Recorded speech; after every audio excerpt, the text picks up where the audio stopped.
Sagittarius, thank you for joining me for your January 2023 Astro Tarot forecast. My name is Audrey Alison and I'm very happy to be back.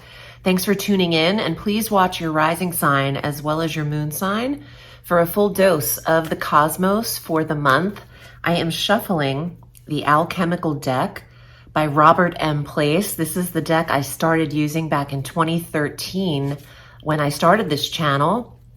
So for those of you who have been watching for a minute, you'll remember it.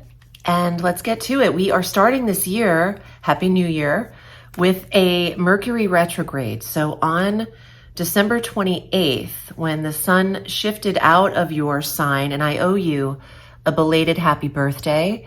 I love you. I know that I was not here in November and December. I was healing and I thought I could do what I couldn't. So I appreciate your patience, but I'm back and we will get to this every month. But happy birthday that I missed. So the sun shifted out of your sign and entered Capricorn. And then on the 28th of December, Mercury retrograded at 24 degrees of Capricorn. And we go into 2023 with this communication planet slowed down in the sector that represents your finances and your confidence, more importantly, how you feel about your worth. And when Mercury slows and you have this review and you're meant to revise, review, and rewrite the budget of your life, what you can afford to spend or not spend, you really want to hone in on your resources and do your own quiet investigation here.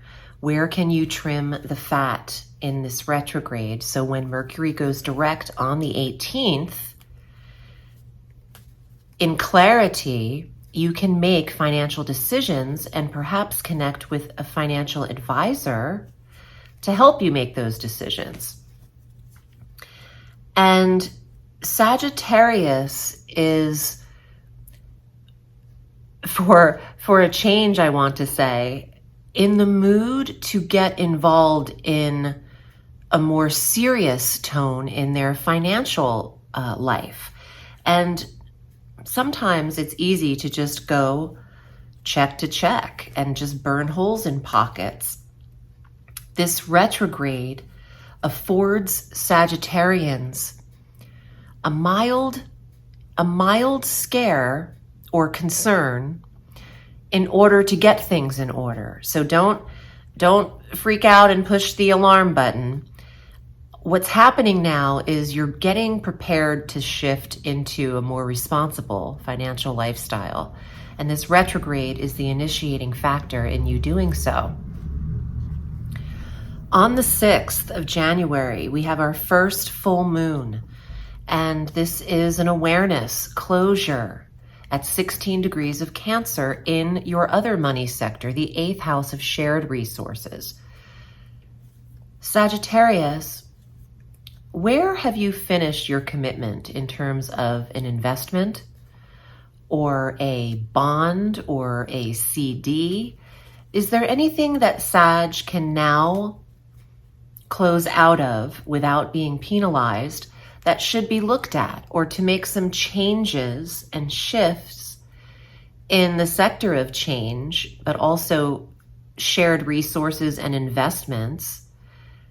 Sag might look into this area and dig deep in the first few weeks of January to see what your portfolio looks like, if there is one.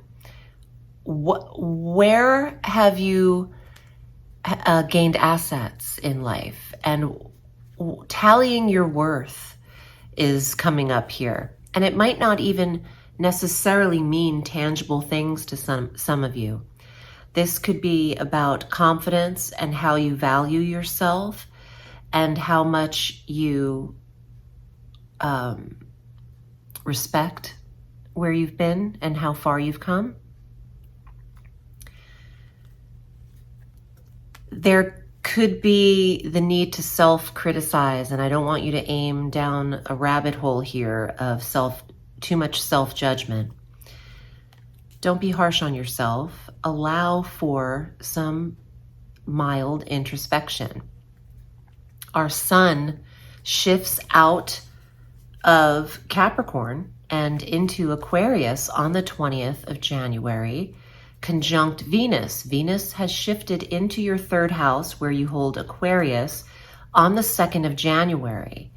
And from the 20th of January through the 26th, Venus and the sun will be conjunct together in this third house of local travel, small trips, small journeys, the sibling sector, your writing, editing, and journaling sector, the sector of communications, the vehicle, neighbors, neighborhoods, and community.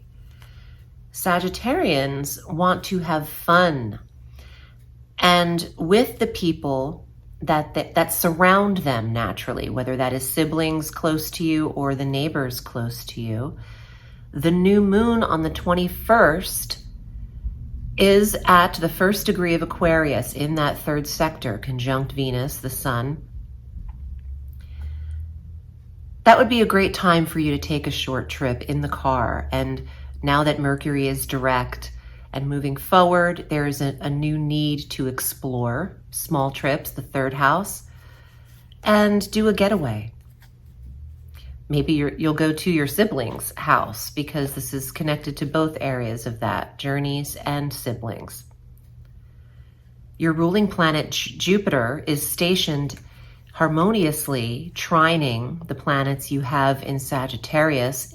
Jupiter's in Aries through May 16th. This is your 5th house of love, romance, children, and fertility. Some Sagittarians are expanding their families between this reading and May 16th. There could be a pregnancy coming into the mix here. There's also a big expansion of your creative self and your desire to have fun. You have the planet of fun in the sector of fun. So Sag, you love this time. You're like a large teenager and you love life and you live it in the eyes of a wild teen sometimes, but it's like a fresh, daring, risk-taking experience for you. Life can be.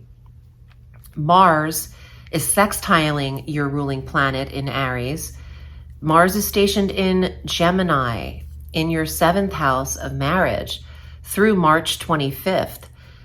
These two planets, Jupiter and Mars working together, could suggest engagement for Sagittarians and the expansion of their relationship in a major way.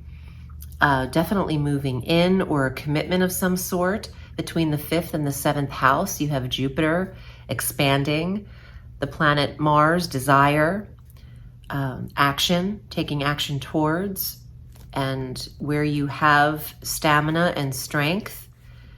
Sagittarians could be linking up. And the reason you could be revising a lot of financial situations is because you are getting into a shared resources situation. This could represent children coming into your life and weddings being planned. Let's see what's in the tarot for you. If you'd like a private reading, Sag, this is what I do. And I do it all week. You have access to my calendar at audreyalison.as.me. That's my direct calendar and booking link. You can also find my website at audreyalison.com and find my booking page there. Sag, here are your cards. 8 of Swords. The Beast, a little bit of trapped energy or stagnance, perhaps with the Mercury retrograde. Sag doesn't feel as if they can move as freely as you like without limitation. And since you're not spending as much, or at least shouldn't be, you might feel as if that's not as free as you'd like to be. Also, if you have an addiction or if you are suffering from something that's holding you back, switch your thought about it and maybe start with your mind. The mental thought about what you feel is limiting you. The 4 of Wands, this could be that relationship moving in together, the dwelling, Does Sag feel limited about going too serious right now? I know that you like a playful life, but let's see what's coming up. No, the money tree, the 9 of coins. You're developing, you're growing. You could be making sensible and responsible decisions here.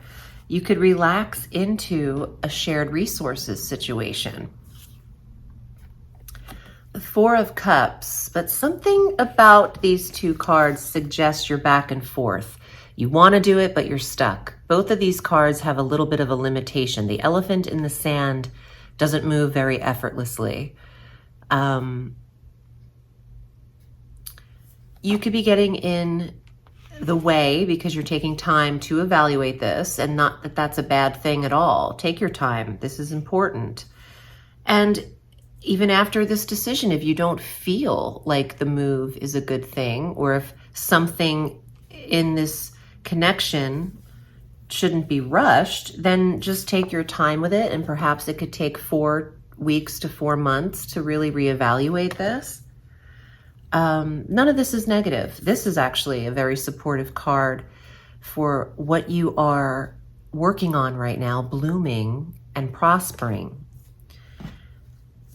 All right, Sag, I hope this was helpful. Again, if you'd like a private reading where we can hone in on your specific birth chart and your tarot, I'm at audreyalison.com. Remember, the sky is limitless, so reach for the stars.